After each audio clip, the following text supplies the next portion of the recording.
Okay, we're still on the Patrik stand. It is getting busy, end of the day, so we're going to try and squeeze it in. We're here with Nico from Lisa Windsurfing. Yep. Which probably people are going, Patrik, Lisa, what's going on? Tell us. Well, we have built a collaboration together, and I am now the brand designer for Patrik. And the idea was that now for a few years I'm doing all Lisa all by myself. You know, these are from designing to production to selling everything. Okay. And at some point, well, it's successful, so it's good. But at some point, I was kind of losing too much time in production and also taking care of the sales and marketing, where it's not really my part of the job. Yeah. So we found an agreement with Patrik. So he's now taking care of the production for me, still in the EU.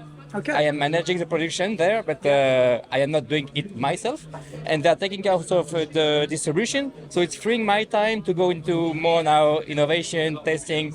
Well, back to the roots, is what I like. Okay, we're going to talk about some stuff now. What's in the pipeline, though? Because that means, have you got some ideas in the pipeline? Or every time, okay. Every time, as much as Patrik. Patrik is like a free mind, and a little more squarish, I believe. But yeah, we have plenty of ideas, but it's it's taking time. I'm working on a GPS device. Everybody is asking for it, but I'm just taking my time. It's not as simple as a pair of harness lines. It's going into salt water, you want to be sure that it's perfect product and reliable. So because the speed boys were getting quite into they are harassing me to get one.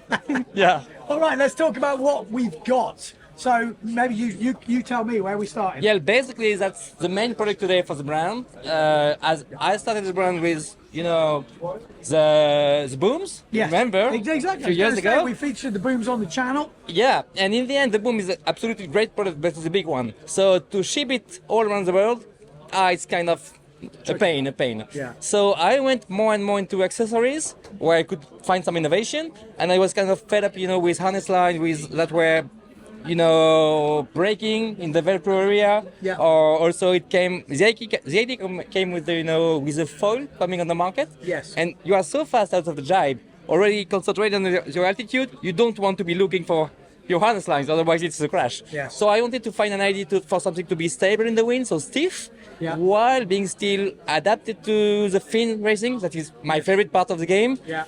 And I ended up with... And long as well, because obviously the foiling lines, for people who don't know...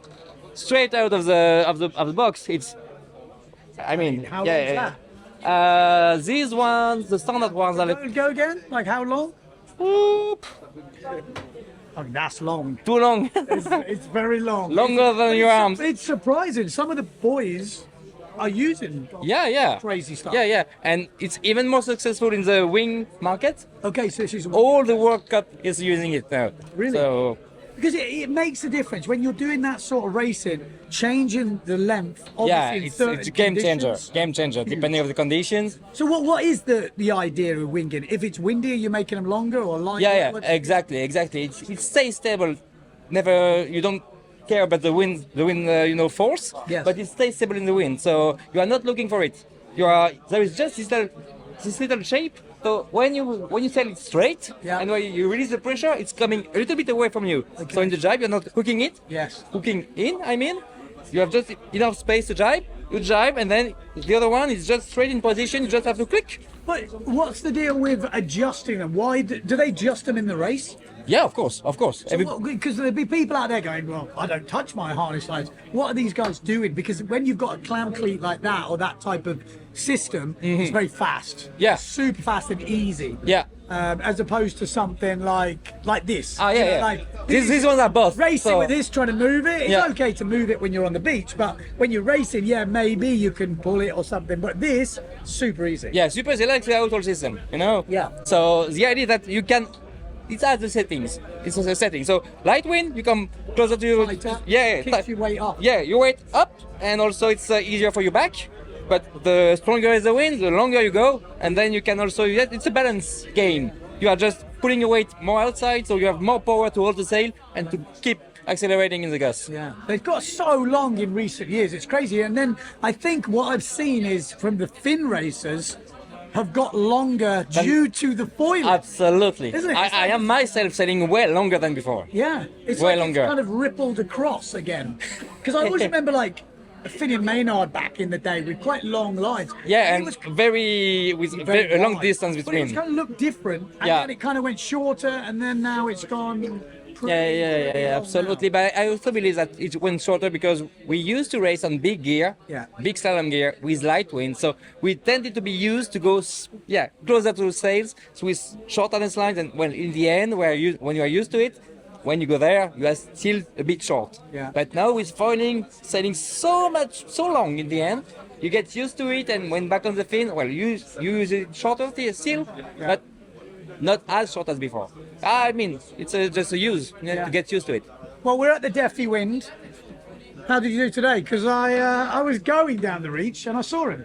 I didn't see him on the reach. I saw him coming towards me. You look like you're doing all right. So give yourself a shout out. You must be doing all right. I don't know. Yeah, I'm very happy with the speed. Like this morning, I was just a bit unlucky. As for the Mark II, I was maybe in the top 10 or top 15. Okay. Yeah, but the wind dropped completely. I was on 4.6. So completely small sail, so fast, but I took a risk, and in the end I lost a lot of places. So this morning I did like 50, and today, this afternoon, hopefully I did a good start, no issues, no many issues, and good jibes, and I did 30. So Nice. That's the fin, or is that everyone? I think it's overall. Okay. It's overall. So that's yes, not too bad. That's right not up too there bad. in the fin, because there's Happy with it. foils up there. Good job, man. Yeah, and I mean there are people there that are weighing 100 I was kilograms. going to say, how heavy are you? 74. You're my hero. See, this is why, and I'm going to bang on about it again, we need a weight category. Honestly, Agreed. I honestly want to know who's the fastest guy under 80 kilos or something. Yeah, I'd like to know too. There's those guys like you, who, maybe some people wouldn't even know. You put a weight category in, you're right at the top, and people are going, do you know what I mean? I think it's really interesting, and maybe it's underrated, because to go that quick and be up there with those boys at that speed. I mean, Brendan Loho as well. Yeah, He's a pretty light guy. he's not a really heavy bit guy, taller, but still, yeah. he's taller, and also, well, I mean, his job today is to sail. Yeah. So at some point, he's Yeah. sailing way more than me. So I'm pretty happy with the result, and and the gear is flying. Just the gear is flying. I'm using the Defi board. So for here, it's just. Yeah, what size is that? I was using the 59. See, this is interesting. So now, for me as a racer, I can relate to you way Yeah. more. I speak to Geordie and Bruno. I mean, it's like- another game, huh? It doesn't even matter to me. So, like, if I want to get better here, I'd look at someone like you and look what. So, say again, what board? I was So I was a Defi LTD, so the racing one, full Okay. racing one, 59.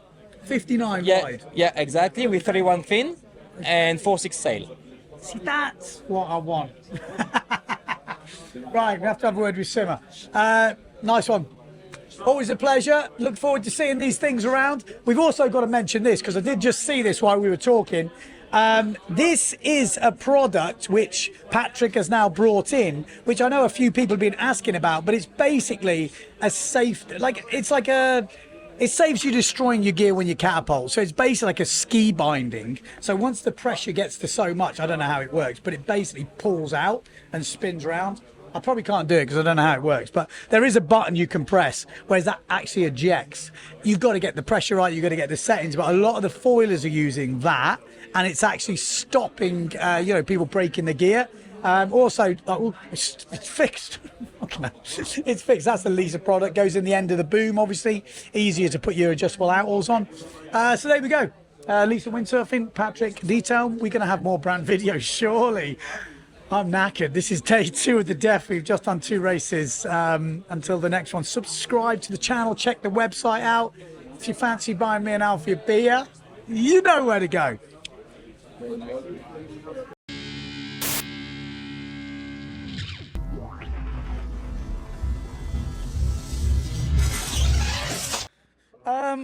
Did you see this video up here? What? You've not seen this one? Have you subscribed to the channel? And look, ooh, beer. Ooh, we like beer.